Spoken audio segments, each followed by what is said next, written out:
অনেক দিন পরে একটা ছোট্ট বেবি ড্রেসে পেন্টিংয়ের ভিডিও আপনাদের সাথে শেয়ার করব। আর এটা ছিল আমার একটা অর্ডারি কাজ। বেবি ড্রেসে পেইন্ট করতে আমার বরাবরই ভালো লাগে। আর এই ড্রেসটার কালারটা ছিল একদম কেমন, দেখতেই তো পাচ্ছেন। এর মধ্যে আসলে কেমন রঙগুলো ফুটে উঠবে আমি নিজে বুঝে উঠতে পারতেছিলাম না।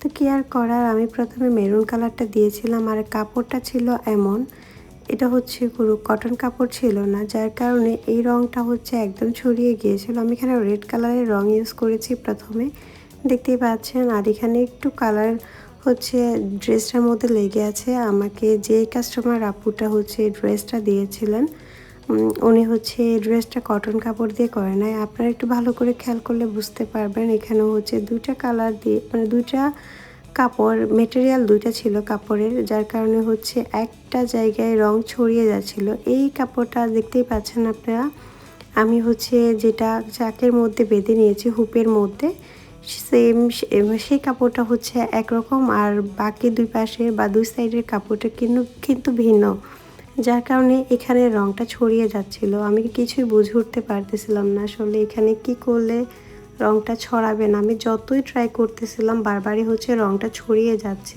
প্রথমেই ভেবেছিলাম এটা কাপড়ের প্রবলেম, পরবর্তীতে আমি বুঝতে পারছি এটা আসলে রঙের প্রবলেম। পরবর্তীতে আমি এখানে হচ্ছে ইয়েলো কালারটাও দিয়েছি, দেখতেছি না এটা হচ্ছে তারপরেও ছড়াচ্ছে।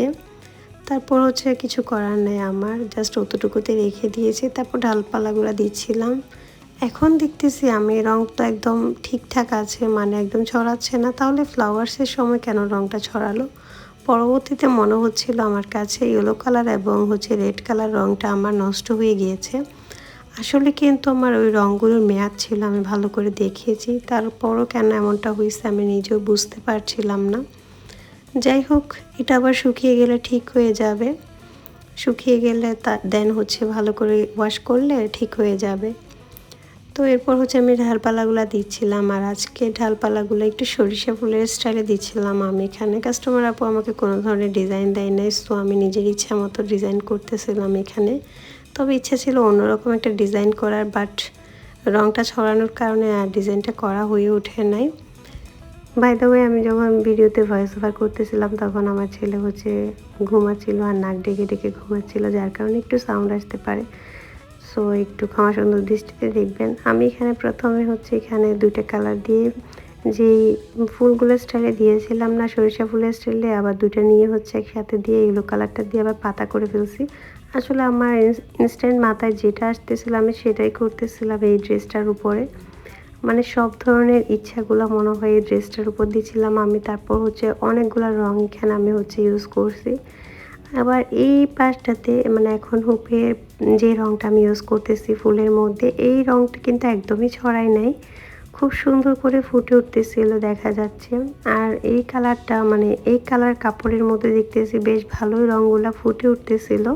তারপরে হচ্ছে আমি এখানে ঢালপালা দিচ্ছিলাম, মানে প্রত্যেকটা ফুল একটা একটা করে বড় সাইজের ফুল দিয়েছিলাম আর ঢালপালা দিয়ে দিচ্ছিলাম। সাথে একটা হচ্ছে পাতা থাকতেছে আর কয়েকটা সরিষা ফুলের মতো ফুল দিচ্ছিলাম ঢালপালাগুলোর মধ্যে। এই হচ্ছে অবস্থা। মানে আমি এখানে যে কতগুলো রং ইউজ করছি আজকে আমি নিজেও জানি না।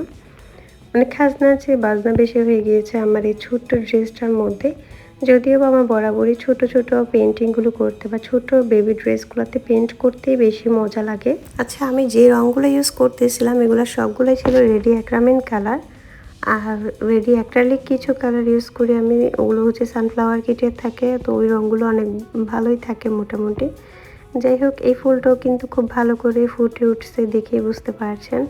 আর আমি একদম চিক করে একটা তুলি দিয়ে কাজ করতেছিলাম। আর যারা হচ্ছে আমার এই পেন্টিং ভিডিওগুলো পছন্দ করেন তারা অবশ্যই আমার চ্যানেলটাকে সাবস্ক্রাইব করে পাশে থাকবেন। এবং এইসব ড্রেসগুলো যদি অর্ডার করতে চান আমাদের পেজ সুইভির মধ্যে অর্ডার করতে পারেন। পেজের লিঙ্কটা আমি ডিসক্রিপশন বক্সে দিয়ে দিব, চাইলে আপনারা দেখে আসতে পারেন। এখন হচ্ছে আমি একদম একটা কাঁচা ইয়েলো কালার ইউজ করতেছিলাম। এই রংটাই কিন্তু আমি এর আগের বার ইউজ করছি, একদম ছড়িয়ে গিয়েছে, আপনারা দেখেছেন। এখন দেখুন এখানে ইউজ করছি একদমই ছড়ায়নি। তাহলে আপনারাই বলেন রঙের সমস্যা নাকি কাপড়টার সমস্যা? আমি আদৌ বুঝতে পারতেছি না কিসের সমস্যা ছিল। এটা হালকা একটু সরষে দেখতে পাচ্ছেন, মানে জাস্ট হালকা একটু ভিজেছে পাশে, বাট ওটা শুকানোর পর ঠিক হয়ে গেছে। আর এটার মধ্যে সবচেয়ে ভালো করে ফুটে উঠছিল হচ্ছে হলুদ কালারটা, দেখতে পাচ্ছেন খুবই সুন্দর লাগতেছিল। আর আমি যখন সরিষা ফুলের মতো ছোট ছোট ফুলগুলো দিয়েছিলাম না, তখন একদম ভালো করে ফুটে উঠছে। এই ড্রেসটার মধ্যে নিচের সাইডে যেমন ফুল ছিল, তেমনি হচ্ছে উপরের সাইডেও ফুল থাকবে। আমি জাস্ট নিচের সাইডের ফুলগুলো আপনাদের সাথে শেয়ার করতেছি। আর লাস্টে হচ্ছে আমি একটা অরেঞ্জ কালারের হচ্ছে ফুল দিয়েছিলাম। অরেঞ্জ কালারটা মানে আমার কাছে যতগুলো রং ছিল আমি ট্রাই করতেছিলাম, এখানে যতটুকু জায়গা আছে তার মধ্যে প্রায় অনেকগুলো রং ইউজ করে ফেলছে, দেখতে পাচ্ছেন। আর বেবিতে ড্রেস একটু কালারফুল হলেই সুন্দর লাগে। এই যে দেখতে পাচ্ছেন ড্রেসটা একদম কমপ্লিট হয়ে গিয়েছে। কেমন লাগতেছে অবশ্যই কিন্তু কমেন্ট করবেন। যদি ভালো লেগে থাকে অবশ্যই চ্যানেলটাকে সাবস্ক্রাইব করে পাশে থাকবেন এবং একটা লাইক দিতে কিন্তু ভুলবেন না। সো আজকের মতো বিদায়, আল্লাহ হাফেজ।